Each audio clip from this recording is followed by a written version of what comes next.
आज की जो पत्रकार परिषद लेने का मकसद मेरा ये है, जैसे आप लोगों सब लोगों को तो पता ही है एजुकेशन मामले के अंदर कितना बड़ा फ्रॉड और भ्रष्टाचार चल रहा है। जिस तरह से मालेगांव शहर के अंदर कार्रवाई हो रही है, तो ये आप सभी जानते हैं, क्योंकि 2 साल पीछे मैंने मामले को बहुत उठा कर रखा था मंत्रालय तक।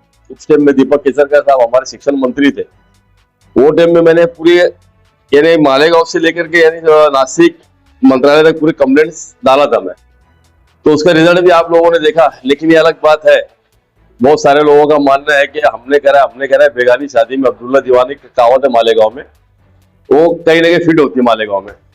अभी एक अफसोसनाक बात यह है, मालेगांव के आज हालात इतने संगीन पे संगीन होते जा रहे हैं। कोई ना कोई मामले को लेकर कहीं एसआईटी आ जा रही है और ना जाने कौन कौन से आरोप मालेगांव के अंदर आ जा रहे हैं। लेकिन ये एक ऐसा एक देखने में एक स्कूल है जो दारुल इल्म, जिसका मैं एक निवेदन दिया था तो हमारे गोगले साहब जो अभी हमारे ग्राम पंचायत में भी हुई है चार्ज संभाले, और अभी एओ बोल के हमारा महापालिका में भी उनके पास अभी चार्ज है। उनको हमने एक लेटर दिया था 27/11 को। जो दारुल इल्म एक जो स्कूल है, ये अपने आप में स्कूल बताता है, लेकिन स्कूल है नहीं हो। कोई गवर्नमेंट उसको मान्यता है, कोई मंजूरी नहीं है, यूटीआईस नंबर नहीं है, उसका रजिस्ट्रेशन ही नहीं है। यानी गवर्नमेंट की गाइडलाइन के हिसाब से उसका कोई नहीं, खाली उसमें एक संस्था है। जिस तरह से आप देखो जलगांव के अंदर ऐसी संस्था थी जो इनलीगल तरीके से चल रही थी, उसके ऊपर कार्रवाई हुई, उसको सील किया गया और उसके सभी जो ट्रस्ट जो भी होंगे इसके जिम्मेदार आज भी फरार है, मुझे लगता है। तो अफसोस की बात यह है, आज इतने बड़ी बड़ी स्कूलों के अंदर कार्रवाई, बोगसगिरी की चल रही कार्रवाई इनके ऊपर हुई। दूसरी बात, ये खुद अपने अदारे का रिजल्ट भी बना के देता, एलसी भी बना के दे रहा, और आई कार्ड जो बच्चों का है इसके अंदर कोई भी मालूमात नहीं है, कोई भी डिटेल नहीं है, खाली आई कार्ड बना के बच्चों को गले में टांग के दे दे रहा। ये हमारे पास, और ऐसे नहीं पुख्ता प्रूफ के साथ हमारे पास है ये मामले। दूसरा जो है रिजल्ट भी बना के देता है वो। ये मालूमात लेना, रिजल्ट भी बना, तो इसका मतलब ये इतनी धड़ल्ले से कर कैसे रही, सवाल उठता ही है मालेगांव शहर में। इसके पीछे मास्टरमाइंड कौन है, इसके ऊपर किसका आशीर्वाद है। अभी गोगले साहब है, इनको हमने बोलने के बाद भी अगर इसके ऊपर इन्होंने कार्रवाई नहीं की, अभी टाल मटोल कर रहे, तो कहीं इन्होंने हाथ से हाथ तो नहीं मिला लिए, ये अदारे थे। और उसके हमने एक आसपास में एक मालूमात भी लिए, तो उसका बोलना है उन्हें कहीं चर्चा किया होगा कि भाई गोगरे साहब से मेरी बातचीत होगी, सब सेटिंग मेरी हो गई। अब एक चर्चा है, अब अपन कहां से सुने नहीं, लेकिन मालूमात में हमारे ये भी आया कि भाई हमारी सब बातचीत उनसे हो गई। तो क्या बातचीत हो गई, ये अब गोगरे साहब ने जो है इसको जो एओ है उन्होंने क्लियर करना। हाथ से हाथ मिला के काम कर रहे हैं, एक शक का दायरा इससे वैसी मेरा हो रहा, क्योंकि आज बोलने मतलब देखो 27/11 को मैंने एप्लीकेशन दिया हो, सब मराठी पेपरों में आया, उर्दू पेपर में आया, सब में आने के बाद अभी तक इसके ऊपर कोई कार्रवाई नहीं हुई। तो इसका आप लोग क्या समझेंगे, आप लोगों की नजर में क्या इसको माना जाएगा। ये आवाम का उजागर करने का मकसद मेरा यही है।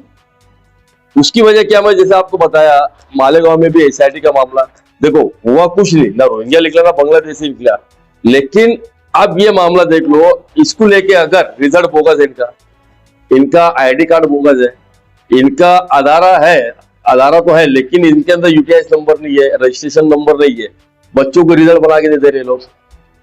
अब इसके अंदर खुदा ना खास्ता जो बच्चे पढ़ रहे है ना, पहली से 8वीं तक के एकदम धड़ल्ले से जो चला रहे हैं, 25,000 फीस ले रहा, कोई 20,000 फीस ले रहा।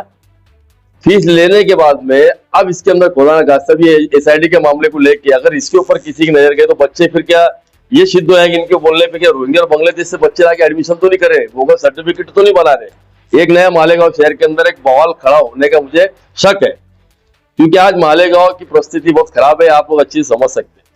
तो कई ऐसे लोग हैं और मालेगांव बदनामी ना हो मालेगांव शहर की, ये हमारी कोशिश ही है कि ये इसीलिए हमने मामलों को गर्म किया और ये मामलों को हम उठाए। अब आपके चैनल के माध्यम से हमें शहर के आवाम को बता देना चाहते हैं कि भाई जो अपने दारुल इल्म जो है एक संस्था है, ये स्कूल के नाम से लोगों के साथ फ्रॉड कर रहा है, ये हमारी मालूमात में है। अब इसके ऊपर ऑफिसर चौकसी कर नहीं रहे, क्यों नहीं कर रहे हैं, तो मैं आप बता रहा हूँ कि हाथ से हाथ तो नहीं मिला दिया। अगर कोई ऑफिसर इसके ऊपर चौकसी नहीं करता तो हम इसके लिए मंत्रालय तक ऊपर तक हम इसके ऊपर कड़ी से कड़ी हम कार्रवाई कराएंगे। मेरा मेन मकसद क्या है, मालेगांव के अंदर जो अजाब चल रहा है एसआईटी का, अभी अगर बोगस जैसे दे दिया, मान लो सपोज किसी की नजर चलेगी कि यार तो बच्चे बोगस पढ़ रहे, बोगस इनका रिजल्ट मिल रहा है, तो ये अब बच्चों की चौकसी करेंगे क्या कि यार ये रोहिंग्या और बांग्लादेशी बच्चों को तो नहीं पढ़ा रहे यहाँ पे। तो एक अपने आप मैं मानता मालेगांव के लिए एक बहुत बड़ा धोखादायक मामला है, इसको उजागर करना जरूरी था। इसीलिए मैं आप लोग आज आप लोगों को याद किया और आप लोगों को पत्रकार परिषद लेके मैं आपके चैनल से माध्यम से बात गांव में बताना चाहता हूँ और ऑफिसरान तक ये मामला मेरा पहुंचाना चाहता हूँ। इसके बाद ताकि कोई मामला शहर के ऊपर आने से पहले ये मामला सामने उजागर हो जाए। ऐसे खाती लोगों के ऊपर बोगस स्कूल चला रहे, बोगस काम जो कर रहे हैं, इनके ऊपर कड़ी कार्रवाई होनी चाहिए। ये ऐसी हमारी एक डिमांड है और हम कराएंगे। और अगर इसको कोई ऑफिसर सपोर्ट करता है तो उसके ऊपर भी हम गुना दाखिल करवाएंगे, इसमें दो राय नहीं। मेरा मकसद पत्रकार परिषद लेने का यही था। अपने रजिस्ट्रेशन तो ग्रेजुअली चलते बदलते हो सकते हैं काम प्रोसेस नहीं हो।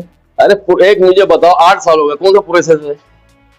प्रोसेस किसको बोलेंगे? 8 साल हो गए। तो अगर अभी मैंने जैसे एओ के जो उनका प्रतिनिधि है, सादाब नाम है उनका शायद, उनसे मैंने कल मुलाकात किया। बोला भाई तुमने इसके ऊपर कार्रवाई कहाँ तक की है? बोले अभी अभी उनको नोटिस देंगे, हम उनको ये देंगे। यानी ऐसा है कि भाई होटल में बैठे हैं, पहले चाय आएंगे, अपने क्या होते हो नमक आएगा, फिर प्याज आएंगी, फिर नींबू आएगा। यानी इनका काम ये चल रहा है।